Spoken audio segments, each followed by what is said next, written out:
Este programa é livre para todos os públicos. Pelo sinal da Santa Cruz, livrai-nos Deus nosso Senhor dos nossos inimigos. Em nome do Pai, do Filho e do Espírito Santo. Amém. Amém. Primeira carta de São Pedro, capítulo 3, versículos do 8 ao 12. Se você quiser acompanhar na sua Bíblia, repito para você onde está esta passagem. Primeira carta de São Pedro, capítulo 3, versículos do 8 ao 12. Diz assim a palavra de Deus: Finalmente, sede todos unânimes, compassivos, fraternos, misericordiosos e humildes. Não pagueis o mal com o mal, nem ofensa com ofensa. Ao contrário, abençoai, porque para isto fostes chamados, para serdes herdeiros da bênção. De fato, quem quer amar a vida e ver dias felizes, guarde a sua língua do mal e seus lábios de falar mentira. Afaste-se do mal e faça o bem. Busque a paz e vá ao seu encalço, pois os olhos do Senhor estão sobre os justos e seus ouvidos atentos à sua prece, mas a face do Senhor volta-se contra os malfeitores. Palavra do Senhor. Graças a Deus. Graças a Deus. E depois de ter dito tantas coisas, São Pedro conclui fazendo um resumo, não é? Ele conclui condensando os ensinamentos. Então, se você guarda o que está neste trechinho, você praticamente guardou tudo o que foi dito nos versículos anteriores, nos capítulos anteriores. E olha o que ele diz: por fim, depois de tudo que foi dito, sede todos unânimes. O que é você ser unânime? É ter o mesmo ânimo. É o mesmo ânimo que o seu irmão, o mesmo ânimo que o seu colega, o mesmo ânimo que o seu esposo, que a sua esposa. Ser animado como seus pais, que eles sejam animados, né? Ser animado com seus filhos, até inclusive deixar de nos indispormos com o ânimo dos outros, porque tem gente que fica indisposto com o outro que está animado, porque uma pessoa animada trabalha e dá trabalho, né? Então o risco da gente começar a achar ruim aquela pessoa sempre alegre, sempre bem disposta, sempre puxando todo mundo, né? Uma pessoa animada nos desinstala, não é? Uma pessoa animada desinstala os outros. Eu vejo lá em casa, a minha esposa, ela é sempre animada. E uma pessoa animada não para. E às vezes até irrita, porque não deixa a gente sossegado, né? Que toda hora está fazendo alguma coisa. Mas tira esta pessoa da casa e você vai ver o que acontece. A casa fica sem alma. Porque quando a palavra diz aqui unânimes, ser unânime é ter um só ânimo, mas é também ter uma só alma. O que é uma pessoa animada? É uma pessoa cheia de alma, cheia de vida. E olha, pode ser que tirando lá de casa um ou outro, pode ser não, a casa sente. Mas se tira a Rose de lá, a casa fica sem alma, né? Por causa de todo o seu dinamismo, seu carinho sempre cuidador. Mas desinstala, põe todo mundo para andar. Então tenha uma só alma, tenha um só ânimo, a mesma vida no Senhor. Não é ter a mesma vida fazendo tudo igualzinho, as mesmas coisas. Não, é tendo a mesma vida no Senhor. é ser animado pela mesma fonte de vida que é Deus, é ser compassivo. Quem é a pessoa compassiva? É aquela que se coloca no lugar da outra. Foi o que nós acabamos de escutar nos testemunhos que nós ouvimos, foi um profundo sentimento de compaixão. A mãe que se colocou no lugar da filha, do filho, e depois a filha que se colocou no lugar da mãe. Troca de lugar com a outra pessoa e entende. A mãe que entendeu que o filho a rejeitava porque ela não queria, mas acabou rejeitando esse filho no ventre. E entendeu o que ele viveu no momento em que trocou de lugar com ele. Foi a filha que percebeu, colocando-se no lugar da pessoa do testemunho, percebeu o que tinha acontecido com ela e liberou o perdão naquele momento, porque entendeu o que a mãe viveu. Sabe, compaixão é a gente se colocar no lugar da outra pessoa. Você que está se desentendendo com alguém, você quer entender esta pessoa? Troca de lugar com ela. Você não está dando conta de entender sua esposa, amigo. Troca de lugar com ela. O momento em que ela acorda, as responsabilidades que estão com ela, as situações que a incomodam, os medos que ela tem, as exigências da vida, os cuidados com as crianças, as tarefas domésticas. Muitas esposas trabalham fora e ainda tem que dar conta de casa. Cansa. Olha, grande parte do que nós vivemos de dificuldade nos nossos relacionamentos estão intimamente ligadas ao cansaço. A gente vive cansado, porque se ocupa de muitas coisas desnecessárias que levam embora o tempo da gente, levam embora as nossas energias, mas além das coisas desnecessárias tem as coisas necessárias. Quando você soma tudo isso num pacote, olha o cansaço aí.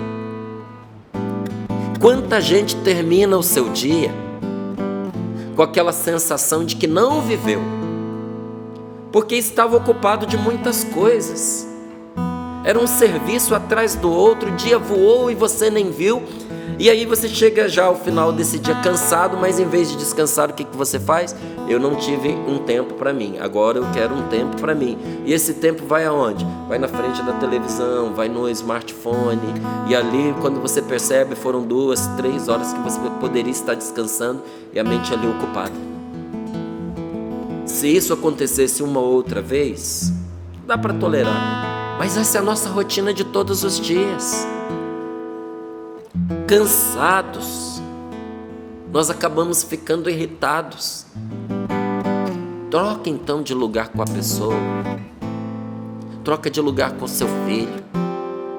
Procure se lembrar, quando você tinha a mesma idade, as coisas que você enfrentou, as coisas que você passou. Porque para um rapaz de 12, 13, para uma moça de 14 anos, gente, as coisas não têm o mesmo peso que tem para nós adultos. Tudo para um rapaz, para uma moça de 12, 13, 14 anos é grande demais. Não é? Você chega para um garoto de 14 anos, 15, e pergunta: quanto tempo faz isso? Nossa, faz tempo demais. Ixi, já faz muito tempo, faz uns 3 anos. O que é 3 anos para gente que tem 49, 48, 50 anos? 3 anos para a gente é ontem. Para eles é um quarto da vida. E a gente se esquece disso. A gente se esquece que os nossos filhos não têm a experiência que a gente tem para interpretar as situações, não tem as chaves de leitura que nós temos, não tem a prática que a gente tem, não enfrentou 1/10 do caminho que a gente já enfrentou. Por isso eles têm medo, não sabem conversar, porque não aprenderam. Precisam ser conquistados na confiança para se abrirem com a pessoa correta. Que ninguém consegue ficar só fechado em si sem adoecer. Não é? Tem muita gente que está doente porque se fechou. E alguns não estão doentes por ter se fechado, mas estão sendo direcionados para o caminho errado, porque têm aberto o coração com quem não devia. Troca de lugar com esse moço, com essa moça. Vamos colocar essa palavra em prática dentro de casa, não é? Finalmente, olha o título: A Vida da Comunidade. Quem é a sua comunidade? São as pessoas que vivem com você na mesma casa. Não adianta a gente querer aplicar o evangelho nas ruas, se dentro de casa a gente não vive o que Deus nos pede. Não vamos dar conta. Não é que uma coisa tem que deixar de fazer a outra acontecer. Não, é que uma interfere na outra. Quando a gente se abstém, quando a gente renuncia em viver a palavra de Deus dentro da nossa casa, nós não temos o que oferecer na rua. Nós não damos conta de viver no trabalho. Nós não damos conta de viver com aqueles que até a gente gosta, mas que não são parte da nossa família. É a família, a escola onde a gente aprende a ser cristão. É ali o motor que gera essa energia espiritual que Deus nos dá para a gente comunicar a palavra de Deus, o evangelho e a vida. Então, a primeira comunidade que Deus nos dá, o primeiro lugar onde a gente precisa viver esta palavra é dentro de casa. Compaixão. Tenha compaixão da sua esposa. Tenha compaixão do seu marido. Se ponha no lugar dele. Você conhece a história desse homem de verdade? Nós ouvimos coisas aqui que aconteceram quando a pessoa estava no ventre materno e que determinaram a vida da pessoa. Uma coisa que foi uma rejeição, uma situação, talvez até prolongada, mas uma situação interferiu na vida da pessoa. Você conhece a história do seu marido? Você já perguntou para sua sogra como foi a gestação dele? Se foi boa, talvez você vai escutar coisas maravilhosas. Talvez a sua sogra vai te dizer que foi o melhor momento da vida dela, que a gravidez foi uma maravilha, que aquela criança foi muito esperada, foi muito amada, foi planejada, e quando veio foi um sonho. Talvez você escute isso, talvez você escute coisas que você jamais imaginou. Quantas esposas viveram no limite a sua gravidez, com um marido que não estava preparado para ser pai, em vez de ser apoio, se tornou um adversário para aquela mulher grávida. Cobrança em cima de cobrança, reclamação porque estava vindo despesa, chateação porque grávida, a vida sexual muda. E às vezes o marido não cresceu, só tem tamanho, só tem idade, não tem maturidade, não foi educado para ser um bom marido, não foi educado para ser pai, e de repente não consegue entender que muda a situação íntima de um casal quando a mulher está grávida com a barriga imensa. Talvez você vai escutar coisas desse tipo, de que ela esteve constantemente sob ameaça de abandono, depois os dias difíceis num pós-parto. Teve muita gente que sofreu com depressão pós-parto. Teve muitas pessoas que toparam com uma realidade para a qual não estavam preparados, porque esperava sim ser mãe, mas não entendia todas as implicações que ser mãe trazia. E aí quando chegou a criança, toma-lhe um choque de realidade. E agora vamos trabalhar, porque temos um filho para sustentar. Teve gente que foi mãe muito jovem, pai muito jovem. Teve gente que casou porque estava grávida. Qual é a história do seu marido? Teve gente que viveu numa família abusiva. Abusiva do ponto de vista físico, violento, agressiva. Sabe? Muitos castigos, surras, humilhações, exposições públicas. Você acha que não? Outros viveram esses abusos na intimidade do lar, em segredo, mas foram abusos muito pesados, como abusos sexuais, inclusive. E a gente entra na vida da pessoa achando que a gente sabe tudo sobre ela. É fácil a gente julgar quando a gente não conhece a história. Tem que ter compaixão. Tem que aprender a conversar. Só que cada vez mais a gente desaprende a conversar porque nós estamos muito ocupados com um aparelhozinho que a gente carrega nas nossas mãos, sabe? Tem gente que não sabe nem mais conversar com palavras, que só sabe conversar através de mensagem. Você é dessa turma? Você faz parte dessa tribo? Se você quiser ver dias felizes, como diz a palavra de Deus, está na hora de mudar algumas coisas. E a palavra diz ser fraterno, ser misericordioso. Sabe o que é uma pessoa misericordiosa? É uma pessoa que tolera a miséria do outro.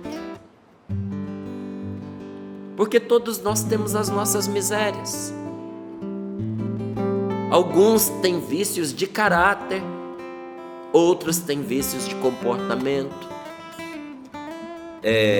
A mentira é um vício de caráter.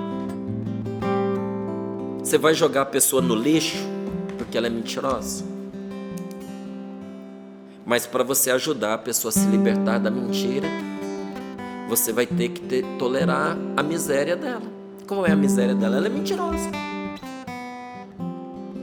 Tem muitos pais que convivem com filhos que carregam misérias, como um vício de promiscuidade, um vício de pornografia. Tem filhos que estão doentes e os pais não estão sabendo. Estão afundados na própria miséria. Encontrar, olha, na internet não é um lugar para despejar isso. Pode até achar que está despejando, mas na verdade está alimentando essas misérias dentro de si. Temos que ter muito cuidado com aquelas pessoas com as quais nós somos responsáveis, o que elas acompanham, gente, através dos meios de comunicação, sobretudo através da internet, porque tem gente adoecendo mentalmente por causa daquilo que vê, e tem gente indo para a cadeia por causa daquilo que faz, estimulado pela internet.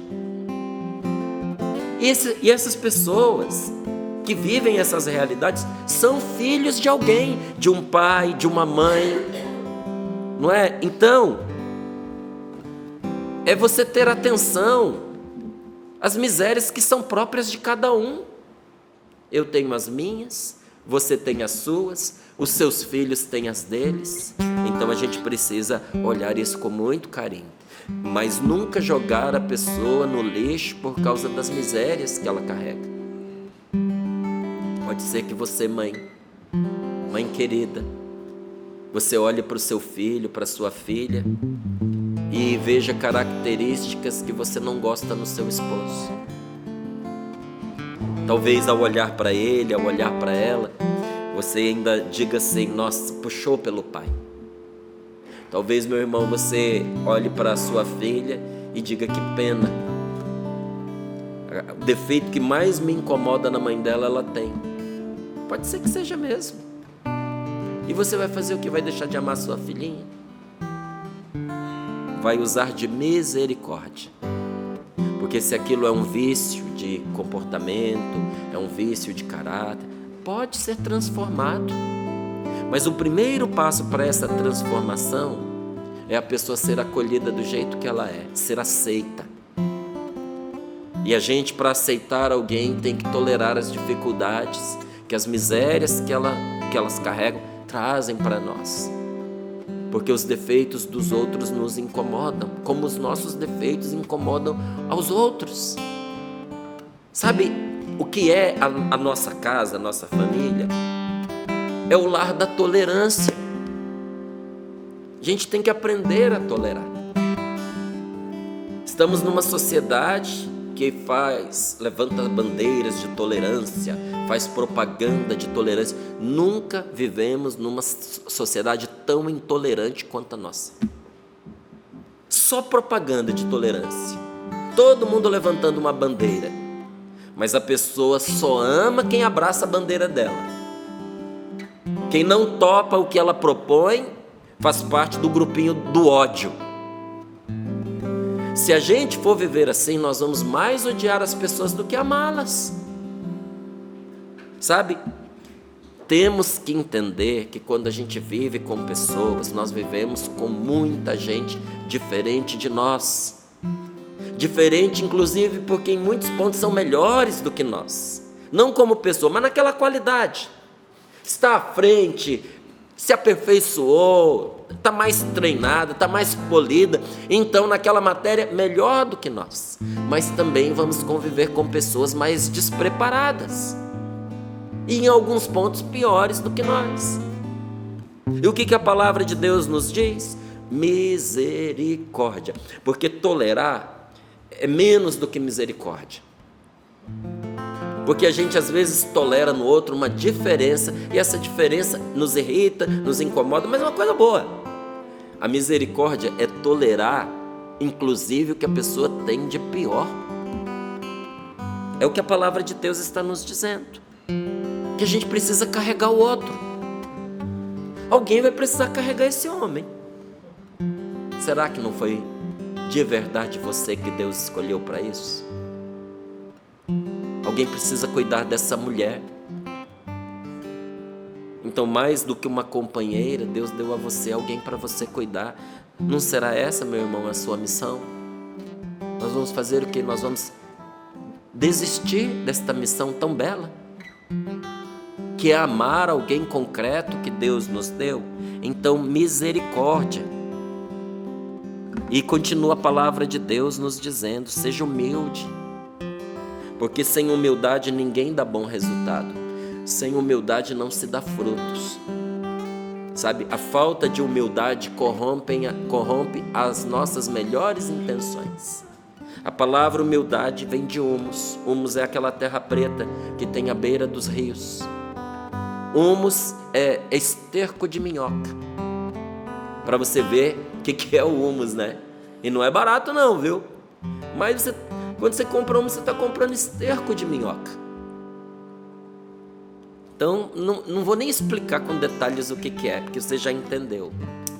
Mas sem aquele negócio, a terra fica infértil. E a palavra humildade vem de humus, para nós nos lembrarmos que sem reconhecer as nossas misérias, e que muitas vezes Deus usa os dejetos da nossa vida para fazer o esterco, para fazer ali o adubo para as coisas boas. Sem reconhecer as nossas fraquezas, nós nunca vamos dar coisa boa, nem vamos produzir fruto nenhum. Humildade. Não pagueis o mal com o mal, nem ofensa com ofensa. Você é um homem de Deus? Você é uma mulher de Deus? Para você que tem Deus na sua vida, tem uma palavra nesta manhã: não pague o mal com o mal, porque nós somos filhos deste Pai do céu. E quem é filho de verdade, age conforme a família age, age segundo a natureza do seu pai. Um dia Jesus, olhando ali para os saduceus, diz: vocês são filhos do diabo. E eles tomaram um susto, ficaram revoltados, queriam matar Jesus e disseram: nós somos filhos de Abraão.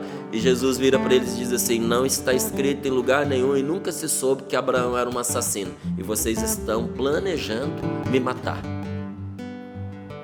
Vocês estão fazendo a obra do pai de vocês, porque quem é filho de Deus faz as coisas de Deus, e quem é filho do diabo faz as coisas do diabo, que é assassino desde o início. Vocês são filhos dele, porque vocês querem fazer o que vocês querem fazer, são as obras do seu pai, não é? Nós somos de Deus e precisamos nos empenhar para fazer o que é próprio do Senhor.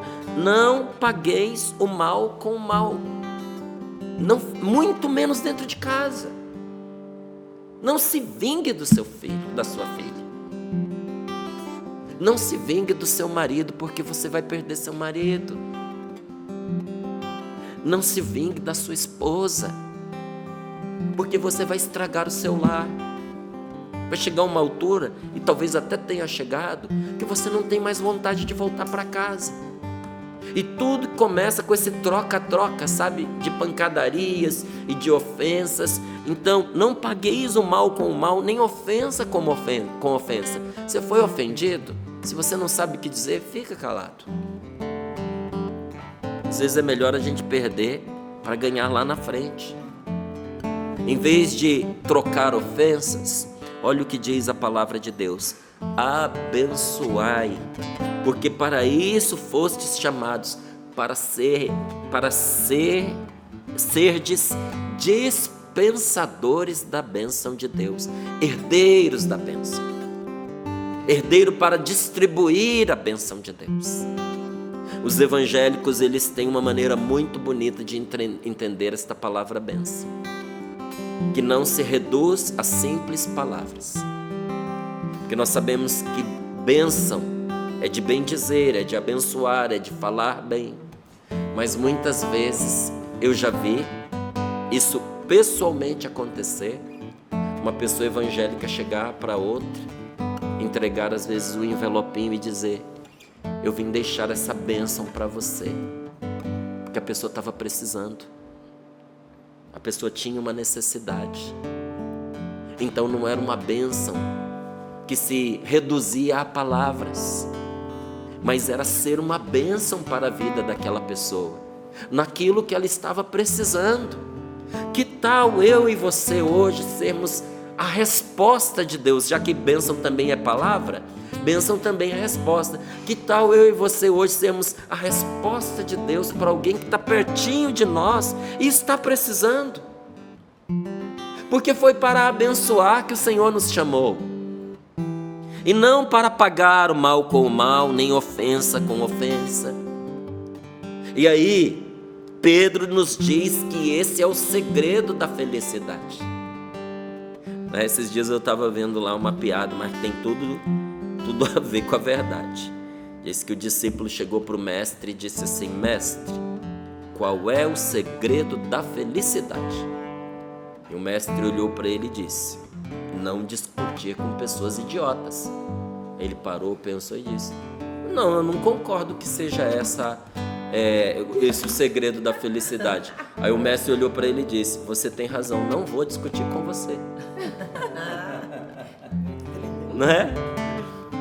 Qual é o segredo da felicidade? Você não gastar a sua vida com aquilo que não se deve. Não ficar brigando com quem só gosta de brigar. De fato, quem quer amar a vida e ver dias felizes, você quer amar a vida? Você quer ver dias felizes?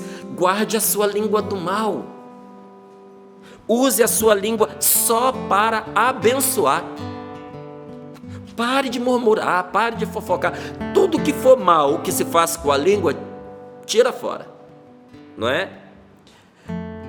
Guarde os seus lábios de falar mentira. Afaste-se do mal e faça o bem.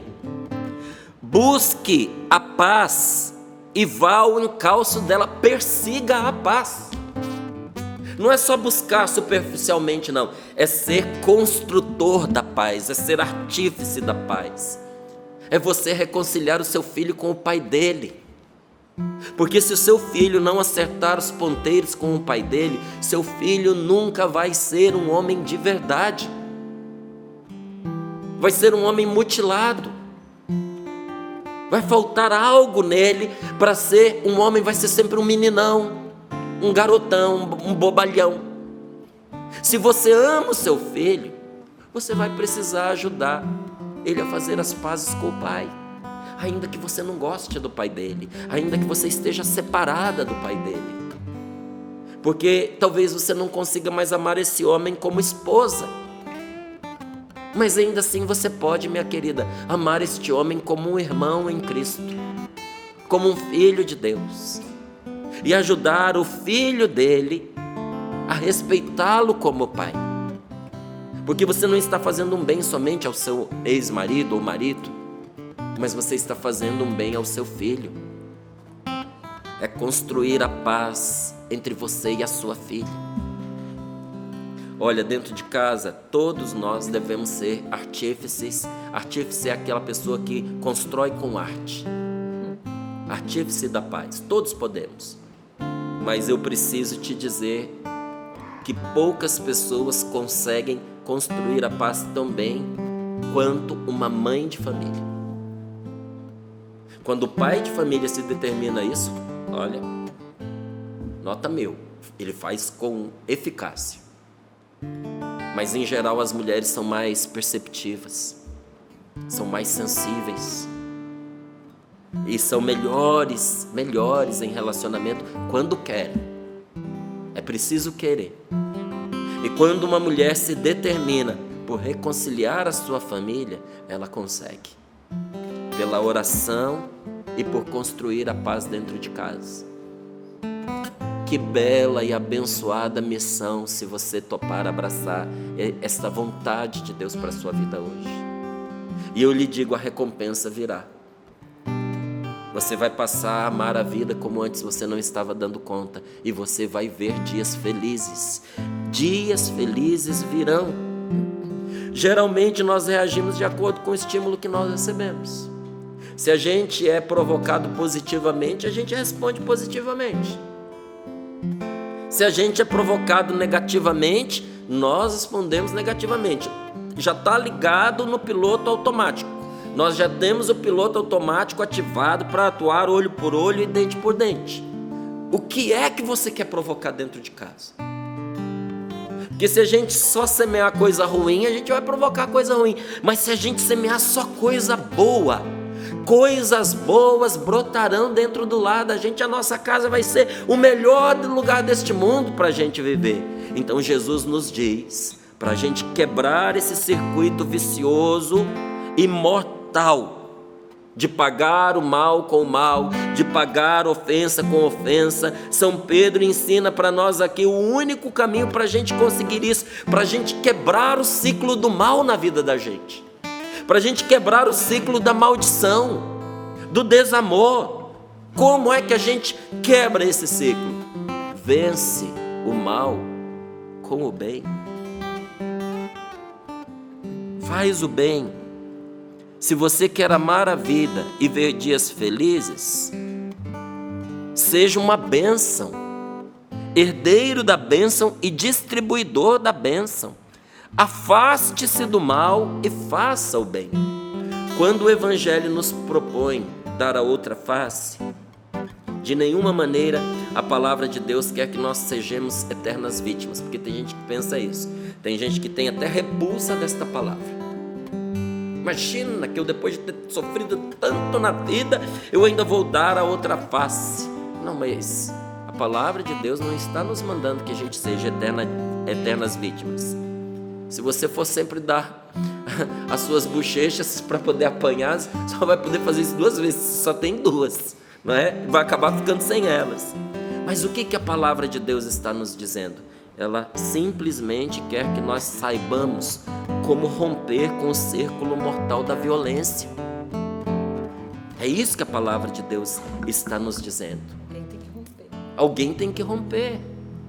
E se você está convivendo com pessoas que muitas vezes você diz: Márcia, essa palavra aqui foi bom escutar, mas nem é para mim, é para outra pessoa. A gente sempre pensa assim, né? Que tem alguém que precisa da palavra mais do que a gente. Só que foi a gente que Deus escolheu para ouvir. Algum motivo deve ter. Mas ainda que a gente pense isso, né? Que as pessoas são irracionais, que as pessoas são mentirosas, que as pessoas são imprudentes, que você errou em confiar em viver a sua vida ao lado desta pessoa, porque ela não pensa, porque ela mente, porque ela só faz besteira. Perdoe-a mesmo assim. É isso que a palavra de Deus está nos dizendo. Se você for uma pessoa boa, não vai faltar gente para acusar você de ter intenções egoístas, de ter segundas intenções, de dizer que você está fazendo porque você quer algo em troca. Porque quem é maldoso vê maldade em tudo, até nas boas intenções que a gente tem. E aí? Seja bondoso a si mesmo. E se você fizer bem as coisas, você pode ficar tranquilo que esta palavra ela vai se cumprir na sua vida. Você vai passar a amar tudo que você faz. Você vai passar a amar as pessoas que Deus vai fazer que se acheguem a você. E você vai ver dias felizes. Em outras palavras, você vai ter sucesso. E quando você tiver sucesso, sabe o que vai acontecer com você? Você vai ganhar falsos amigos e inimigos verdadeiros.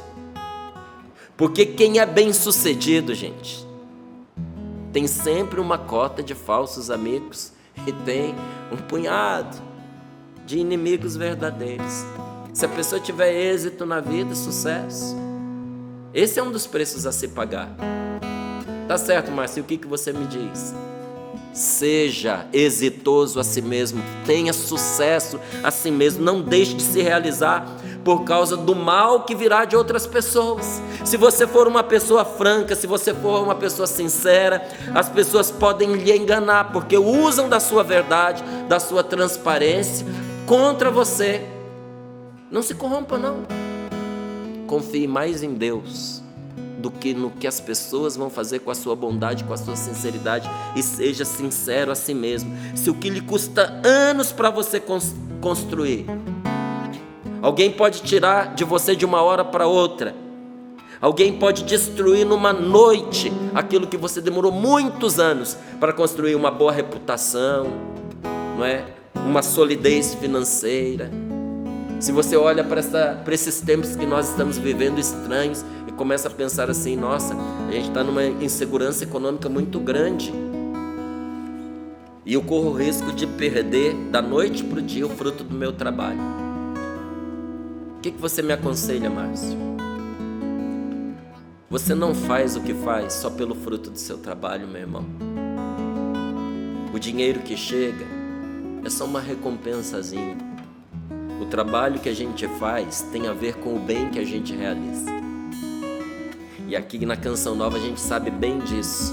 Porque se a gente trabalhar 1 hora por dia ou 23 horas por dia, o nosso salário é o mesmo, é só o nosso sustento.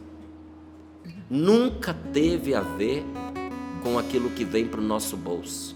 Sempre teve a ver com a gratidão por tudo que a gente já recebeu de Deus.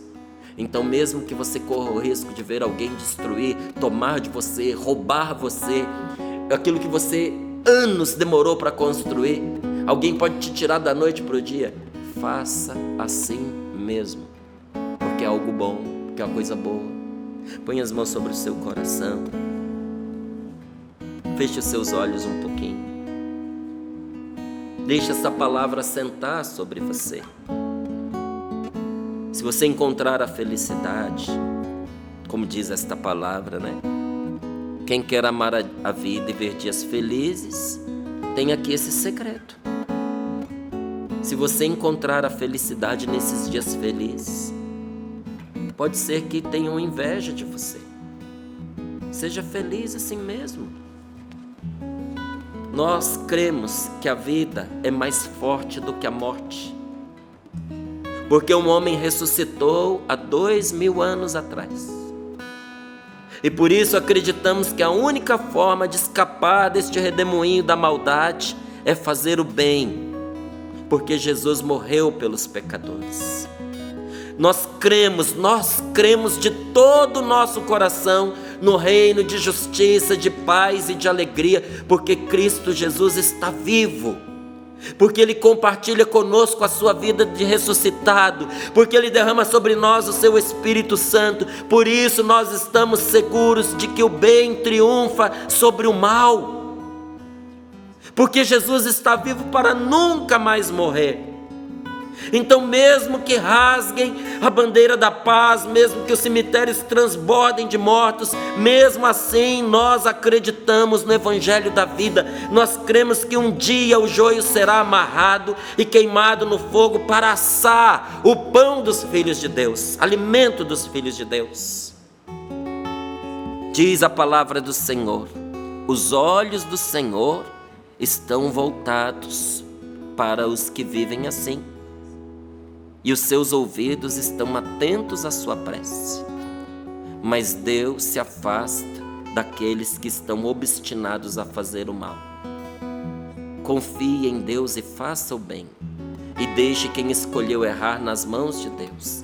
Põe as mãos sobre o seu peito e reze. Espírito Santo, convence-me, Senhor, de apesar de eu não ver a justiça como eu gostaria de ver instaurada neste mundo, ensina-me, Senhor, convence-me de que o verdadeiro poder está no perdão, está em não ser violento.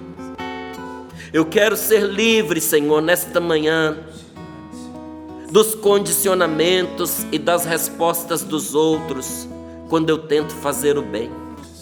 Eu não posso depender, Senhor, da aprovação dos outros para fazer o bem, nem da maneira como eles vão receber isso. Por isso eu repito, Senhor, como São Francisco: Senhor, faz de mim um instrumento de Tua paz. Ó Mestre, fazei que eu procure mais consolar que ser consolado, porque é morrendo que a gente volta a viver.